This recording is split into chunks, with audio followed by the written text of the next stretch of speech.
সবাই সাথে লড়াই করব, কাউকে ভয় পাই না। এই যে আমরা সুপার 8-এ উঠলাম, এর আগে তো কখনো পারিনি।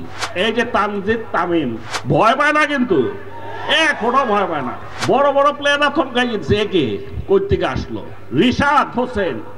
দেশে বিদেশে ষড়যন্ত্র চলছে, স্বাধীনতার বিপক্ষে শক্তি, স্বাধীনতায় পরাজিত শক্তি তাদের বিদেশি দোসরদের নিয়ে ক্রমাগত ষড়যন্ত্র করে যাচ্ছে।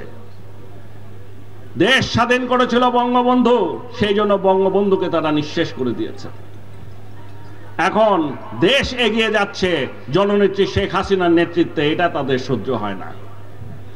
আমরা একটা গরিব দেশ থেকে একটা উন্নয়নশীল দেশে পৌঁছে যাচ্ছি ইনশাআল্লাহ 2026, আর একটা বছর পরেই। এইটা তাদের কারো পছন্দ হচ্ছে না। তারা হুমকি ধামকি দিয়েই যাচ্ছে, চাপ প্রয়োগ করেই যাচ্ছে। নগদের কাছে সব গ্রাহকই প্রিয়, তাই তো সারা দেশে ক্যাশ আউট চার্জ সবচেয়ে কম। ফুটবল না শুধু, আমি আপনাদেরকে বলছি ইনশাআল্লাহ আগামী 4 বছরের মধ্যে খালি ফুটবল না, অন্যান্য খেলাধুলা সহ আমরা আন্তর্জাতিক পর্যায়ে সবাই সাথে লড়াই করব, কাউকে ভয় পাই না। আমাদের নতুন প্রজন্ম কাউকে ভয় পায় না। এই যে প্রথমবারের মতো বাচ্চা বাচ্চা ছেলেগুলা খেলতে গেছে, ক্রিকেট খেলতেছে। এই যে আমরা সুপার 8-এ উঠলাম, এর আগে তো কখনো পারিনি।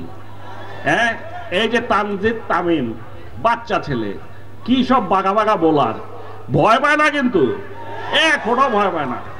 তানজিদ সাকিব বল করতেছে, এটাও একটা বাচ্চা ছেলে, জীবনে প্রথম খেলতেছে। এইসব দলের প্লেয়ারদের দেখেই নাই, নামই শুনছে খালি। ওর বল করে যে একটু ভয় পায় না। বড় বড় প্লেয়াররা থমকাই গেছে, একে কই থেকে আসলো? রিশাদ হোসেন, বাচ্চা ছেলে, ওর বলই বুঝতে পারে না। হারতে পারি আমরা হারতে পারি, কিন্তু কাউকে ভয় পাই না। লড়াই করে জিতবো আমরা, এবং এটা একমাত্র সম্ভব এই নতুন প্রজন্মের মাধ্যমে। লেখাপড়ার পাশাপাশি খেলাধুলার মাধ্যমে শিক্ষার্থীদের শারীরিক মানসিক বিকাশ, প্রতিযোগিতার মাধ্যমে